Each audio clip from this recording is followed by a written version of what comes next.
Hi guys, it's Molly here. Welcome to my table. Today I'm in grand anticipation of being back out into my garden and growing some food. I'm tired of going to the grocery store, and so today I'm bringing you, it's January.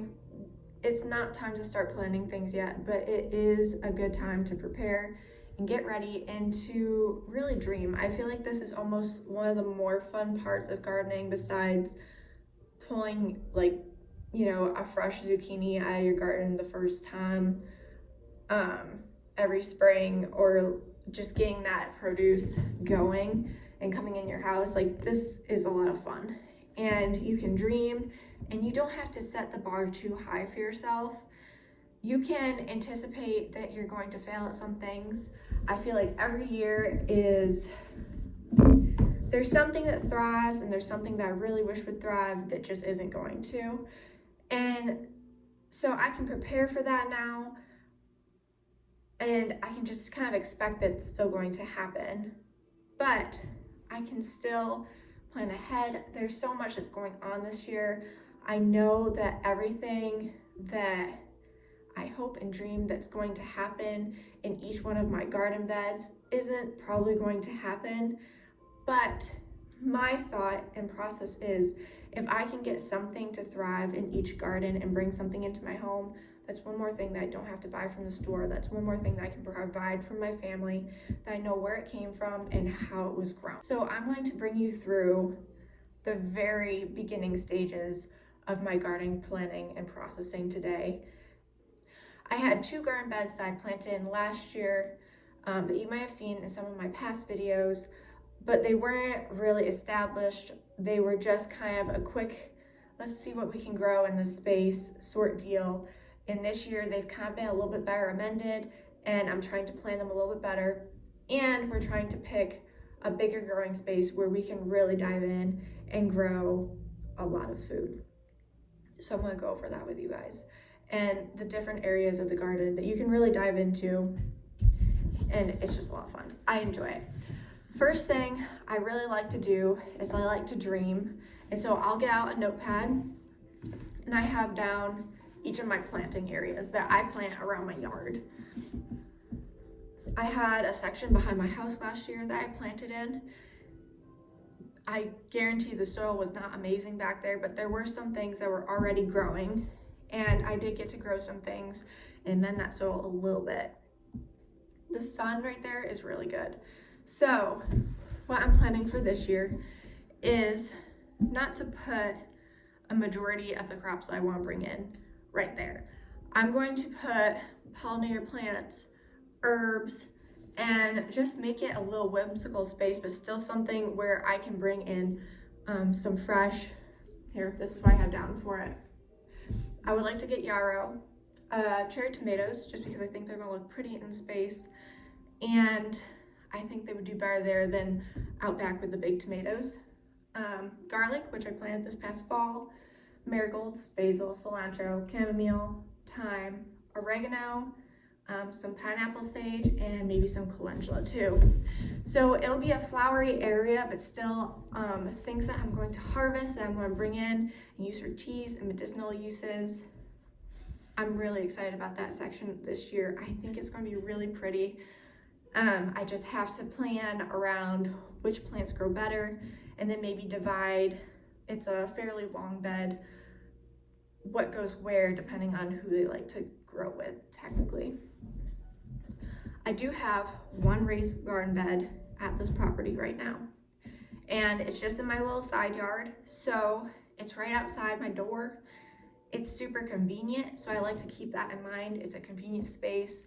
What am I going to want right there when I go out, when I have so much going on in the house and I just need to make a meal and I just want to grab something out of the garden quick?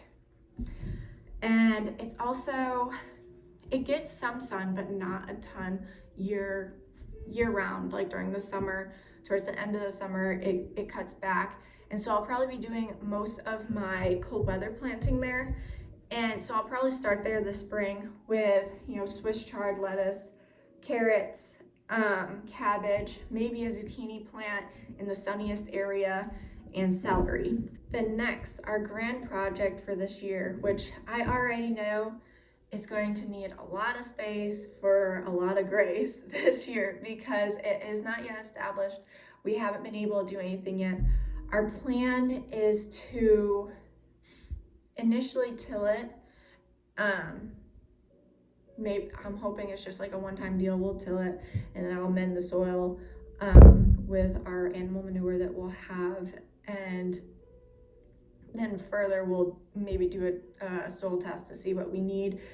It'll be my first, my second if you include the back of the house I used last year, but it'll be my first real in-ground garden. Most of my gardening has been done in raised beds before, so I've used potting soil and other natural amenities, leaves, twigs, stuff around my garden to prepare that bed. So I'm going to probably be doing a lot of research on our soil. We did get a soil test done a couple months ago, and I haven't really dived into that yet, but just looking into what will grow best back there. But what I would like to grow back there is an area that's going to get a lot of sun and is probably going to get the most weather out there.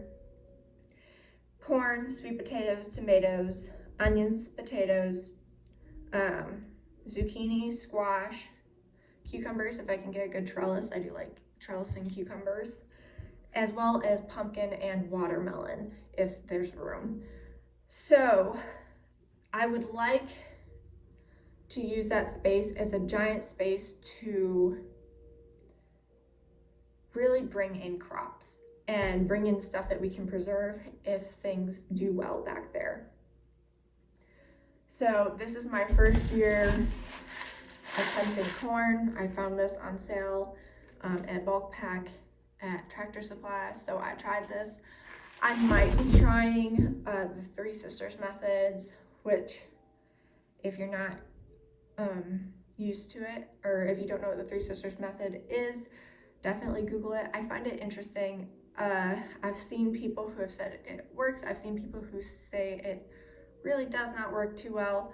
But basically you use the corn, you grow the corn and the beans and squash together, and you grow the beans up the corn, and the squash works as a ground cover to keep away weeds and stuff that's going to absorb the nutrients from the corn and the beans, and they all kind of complement each other as far as how they grow and what they do to the soil. So I'm also going to try that this year. And then the rest of my gardening is stuff that I'm going to use. Last year we had a rickety old fence that went up our property, and I used that as my trellis for last year, and I grew loofah on it. I grew my potatoes next to it to kind of have a space in the yard where I knew I could grow them and I would remember where they were. I did grow a sunflower back there and some watermelon.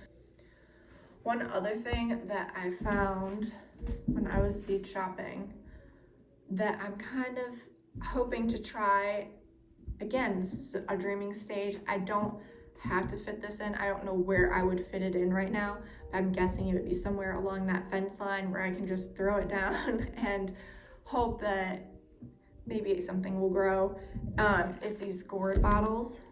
And I believe these are the same variety that people used to make little birdhouses out of once they're dried. And I have to do some research and really look into the whole process of them still, but I thought that would be so cool. Next year, like this past year, I did loofah as Christmas gifts, and I stockpiled it and got a bunch for us to use, but then I had enough that I could give them away as Christmas gifts and make little soaps and stuff out of them.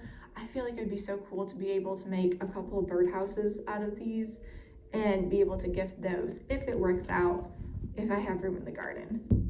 The next thing that needs to be done after you dream it up and think of all the things you could possibly want to grow, the things that you think you'll need this next year to feed your family, and maybe even decide how much, if you can possibly do that, if you have history with canning. I don't go that far yet because I don't know what's going to thrive and I don't know what's not going to survive. And I am anticipating a fairly bumpy year with enough other life stuff. So we're going to do our best with whatever we can get. And I'm not going to go into how many plants of this and that do I need. I'm more kind of just guesstimate this year. But if you can go as far as knowing any of that, and even if you can't, a good thing to do is to inventory what you have and maybe do that before you go out and find the sales and just start buying seeds. I roughly knew that I need corn and maybe some squash, so when I saw them on sale, I got them. I also have online sources I like to go to, but I find they have really reputable seeds and I like their different varieties.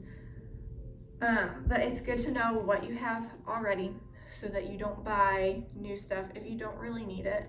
Seeds can last for most things a couple years before their germination rate goes down significantly. And even still, why throw away a pack of seeds? I always try them, even if they're really old, and just see if they'll grow. And if not, then you can buy a new pack of seeds and just keep going with the new seeds too. Once I inventory what I have and I put in an order for the things that I need, and once I have all my seeds in my space, I normally go through and I'll read the backs of the labels, or I'll do a little bit of research on the variety that I'm growing. I'll see what needs to go out into the garden first, what can go out before the frost is over, what I need to wait until after. I have my indoor greenhouse in the other room that I'll show you guys it actually, but I can start seeds indoor in that. It is a limited space. For things that you would like to start a little bit ahead of time, I really like to start my loofah ahead of time to give them a head start. And some other things I just do research each year and refigure out what they are. But my loofah specifically needs the longest season, and so they don't get cut short, I start those inside. And you can do the same with any other plant or anything you would really like to give a little bit of a head start, if they can go out around your last frost date. So those are my first steps, and let me show you. I'll show you my greenhouse. So this is my co-grow greenhouse, and I don't think it came with the lights. My husband gave this to me for a Christmas present a couple years ago when I first got into gardening, and I really wanted to start seeds inside for the first time, and I really like this. I got this out. This is where my Christmas tree was on this wall.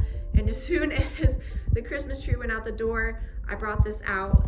And I do have some little things growing, but I mostly just put in some houseplants and let them kind of soak up the extra nice light that if there's not room for them in a windowsill, and let them thrive for a little bit before I have to start putting seeds in there.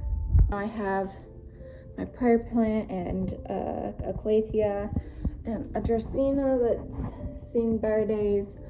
But this is the mini greenhouse, and right now all I have in it, as you can see, I have them in Christmas glasses because that's when I started them.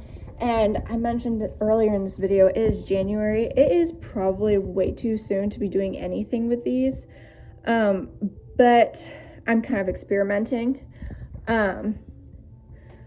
I am starting some celery. I literally just used the celery that I buy from the store, and I put it in some water and I let it root.